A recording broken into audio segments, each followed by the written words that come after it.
अस्सलाम वालेकुम दोस्तों, आप देख रहे हैं खबरी मीटर और मैं हूं आपके साथ आयशा। तो दोस्तों, आप शायद 8 घंटे काम करके और सुकून से रात को सोकर ये समझते होंगे कि हिंदुस्तान में मुसलमान होना एक नॉर्मल सी बात है। तो फिर आप एक बहुत बड़ी गलतफहमी में जी रहे हैं। इसलिए आज आपको इन दोनों तस्वीरों को देखना चाहिए और इनकी मौत की कहानी को जानना चाहिए, जिससे आप ये समझ पाएंगे कि आपका छोटे से छोटा गुनाह भी आपकी मौत का कारण बन सकता है। अगर आप मुसलमान हैं तो चलिए पहले बात जयपुर के इकबाल की करते हैं। सोचिए, एक नौजवान लड़का बाइक से घर लौट रहा होता है। उसकी बाइक किसी दूसरे की बाइक से टकरा जाती है। दोनों के बीच कहासुनी होती है।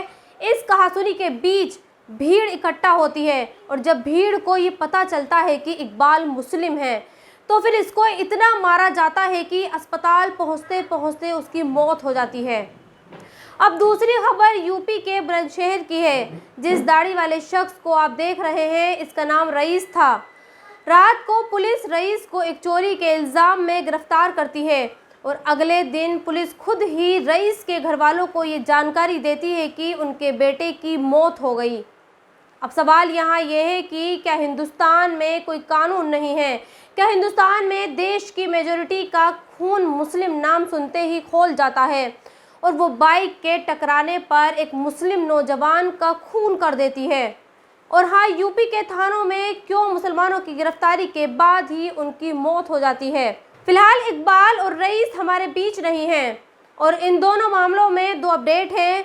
जयपुर में लिंचिंग के बाद वहीं की सरकार ने इकबाल के परिवार को 50 लाख रुपए और एक सरकारी नौकरी दे दी है, जबकि बुलंदशहर में रईस को जिस थाने में मौत हुई वहां इंस्पेक्टर और दूसरे पुलिस वालों को निलंबित कर दिया गया है और ये कहा गया है कि इस मामले की मजिस्ट्रियल जांच होगी। खैर, इस बीच देश के विदेश मंत्री अमेरिका में जाते हैं और वहां जाकर अमेरिकी मीडिया और अमेरिका के सामने ये कहते हैं कि आज दुनिया जिस हिंदुस्तान को देख रही है वो नया इंडिया है। जिस इंडिया में वैज्ञानिक चांद पर पहुंचते हैं, जिस इंडिया में डिजिटल करेंसी चलती है, जिस इंडिया में फ़ोन में 5G चलता है और जिस इंडिया का लोहा अमेरिका भी मानता है। लेकिन विदेश मंत्री साहब कभी ये नहीं कहेंगे कि इसी इंडिया में मुसलमानों की लिंचिंग भी होती है। इसी इंडिया में मुसलमानों को जब चाहे तब पीटा जाता है। इसी इंडिया में मुसलमानों की इबादत गाहों पर हथियार लहराए जाते हैं और इसी देश में मुसलमानों के घरों में रेड डाली जाती है और उनके घरों से फ्रिज तक उठा कर ले जाते हैं। अब इन तस्वीरों को देखिए। ख़ास तौर पर मैं चाहती हूँ कि अमेरिका में बड़ी बड़ी बातें करने वाले और दुनिया को भारत के बारे में बताने वाले विदेश मंत्री इन तस्वीरों को देखें और अपने आप से ये सवाल पूछें कि क्या वो कभी इस भारत के बारे में दुनिया को बताएंगे, जहाँ एक हिंदूवादी संगठन के कहने पर पुलिस एक मुस्लिम के घर में रेड डालती है और उनकी फ्रिज को उठाकर इसलिए ले जाती है क्योंकि उसे शक होता है कि इस फ्रिज में बीफ रखा है। लेकिन मुझे पूरी उम्मीद है विदेश मंत्री एस जयशंकर इन तस्वीरों का जिक्र कभी मंच पर नहीं करेंगे और यहाँ मुसलमान चाहे तो ये सवाल उठा सकते हैं कि आखिर बजरंग दल को ये किसने हक दिया है कि वो मुसलमानों के घरों पर झांकें और आखिर चंडीगढ़ की पुलिस किस कानून के तहत बजरंग दल के लोगों को एक मुस्लिम के घर पर रेड करने के वक्त में ले जाती है। खैर, मैं तो यहाँ यही कहूँगी कि कम से कम चंडीगढ़ में बजरंग दल और पुलिस सिर्फ फ्रिज उठाकर ही ले गई, वरना सोचिए इसी बीफ के शक में कई साल पहले दादरी में एक मुस्लिम की हत्या कर दी गई थी। खैर, आगे बढ़ते हैं और बात करते हैं एक मुस्लिम मुल्क की जिसके इंसाफ की दुनिया कायल है। आज अमेरिका ये बात कर रहा है कि अगर सऊदी जैसा कानून पूरी दुनिया में लागू हो जाए तो फिर इस दुनिया से जुर्म मिट सकता है, इस दुनिया से क्राइम का खात्मा हो सकता है। दरअसल जिन तस्वीरों को आप देख रहे हैं, इन तस्वीरों में एक माँ है और उसका बेटा है।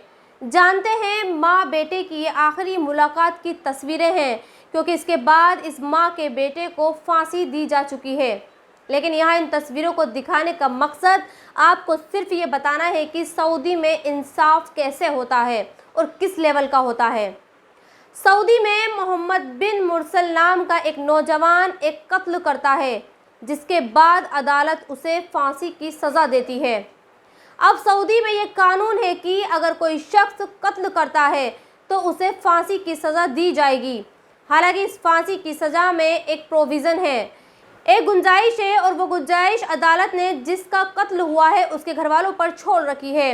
अगर घर वाले कत्ल करने वाले शख्स को माफ़ करना चाहें तो फिर अदालत उसे माफ़ी दे देती है।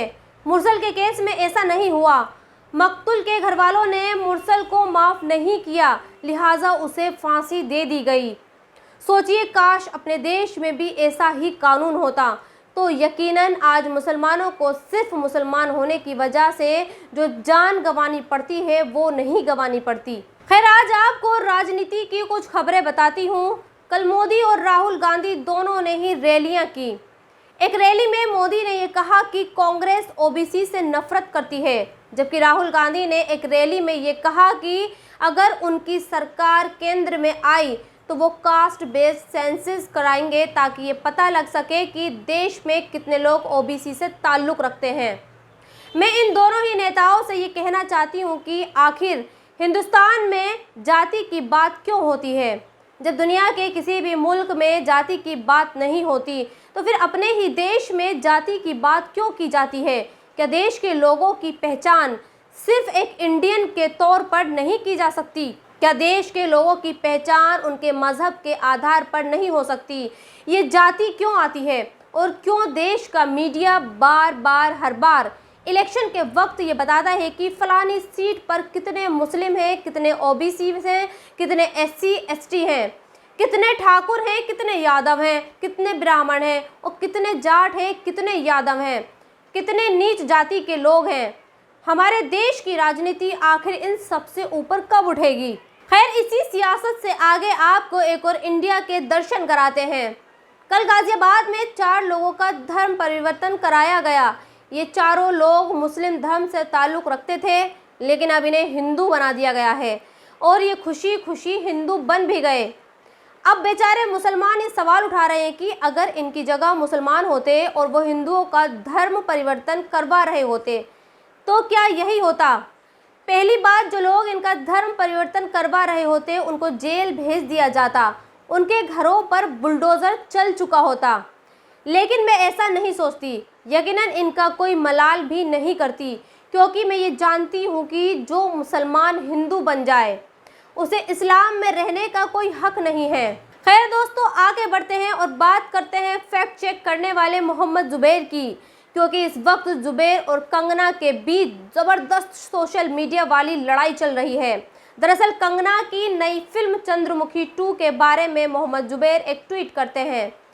इस ट्वीट में वो तरन आदर्श नाम के एक व्यक्ति से ये कहते हैं कि उन्हें चंद्रमुखी 2 के रिव्यूज़ को जो 4 स्टार रेटिंग दी है, इस रेटिंग के साथ उन्हें ये भी बताना चाहिए था कि बॉक्स ऑफिस पर चंद्रमुखी 2 का कलेक्शन कैसा रहा। बस जुबैर ने इतना लिखा, लेकिन इस पर कंगना भड़क गई और जुबैर को मसलने की बात करने लगी और ये कहने लगी कि उनकी फिल्म ने कितनी कमाई की है, इसके बारे में वो उसी से पूछ लेते। इस ट्वीट में वो अपनी फिल्म की 3 दिन की कलेक्शन भी बताती है और ये लिखती है कि उनकी फिल्म ने 3 दिन में 40 करोड़ रुपए की कमाई की है। खैर, सोशल मीडिया पर इस लड़ाई में जुबैर और कंगना दोनों की जलन दिखती है। जुबैर को भी कंगना की फिल्म की कमाई को लेकर कमेंट नहीं करना चाहिए था और ना ही कंगना को उनको मसलने की बात करनी चाहिए थी। खैर, आगे बढ़ते हैं और आपको एक आधी खुशी की खबर बताती हूँ। नो वायलेंस में गिरफ्तार कांग्रेस विधायक मम्मन खान को 2 मामलों में जमानत मिल गई है। हालांकि अभी मम्मन खान जेल से बाहर नहीं आएंगे, क्योंकि उन पर 4 एफआईआर दर्ज हुई थी और 2 एफआईआर अभी बाकी है। और सबसे आखिर में खबर गधों के बारे में है, जिन्हें ये लगता है कि गधा मतलब सबसे बेवकूफ़ जानवर है।